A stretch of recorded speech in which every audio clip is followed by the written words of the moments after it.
এবছর রাজ্যের কলেজে কেন্দ্রীয়ভাবে অনলাইনে ভর্তি হবে। রাজ্যে স্নাতকে আর কলেজ ভিত্তিক ভর্তি হবে না। স্নাতকে ভর্তি নিয়ে বড় সিদ্ধান্ত শিক্ষা দফতরের। সম্ভবত 22শে জুন থেকে ভর্তি প্রক্রিয়া শুরুর সম্ভাবনা। চলতি শিক্ষাবর্ষ থেকে কলেজ ভিত্তিক অনলাইনে ভর্তি নয়, কেন্দ্রীয়ভাবেই অনলাইনে কলেজে ছাত্র ভর্তি করবে রাজ্য। স্নাতক স্তরে কেন্দ্রীয়ভাবেই অনলাইনে ছাত্র ভর্তি করবে রাজ্য।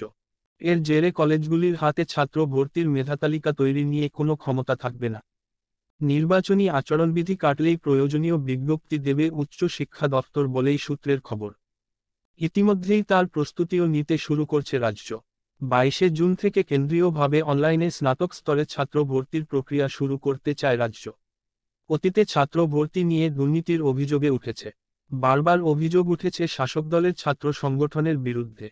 এর আগেও একাধিকবার কেন্দ্রীয়ভাবে অনলাইনে ছাত্র ভর্তি করতে চাইলেও পারেনি রাজ্য। সূত্রের খবর, এবার কেন্দ্রীয়ভাবে অনলাইনে ছাত্র ভর্তিতে সবুজ সংকেত এসেছে নবান্নের শীর্ষ মহল থেকে। 22শে জুন এই প্রক্রিয়া চালু হলে অবশেষে স্নাতকে কেন্দ্রীয় অনলাইনে ভর্তি প্রক্রিয়া শুরু হবে রাজ্যে। 2024-25 শিক্ষাবর্ষ থেকেই কার্যকর হবে তা আগেই বিজ্ঞপ্তি দিয়েছিল সরকার।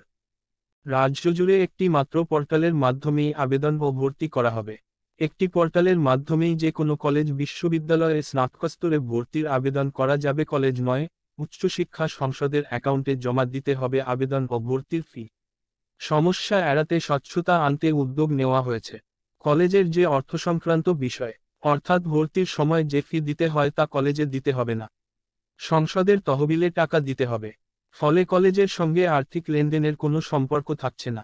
আবেদনের ভিত্তিতে নির্দিষ্ট পদ্ধতিতে ভর্তি হতে পারবে।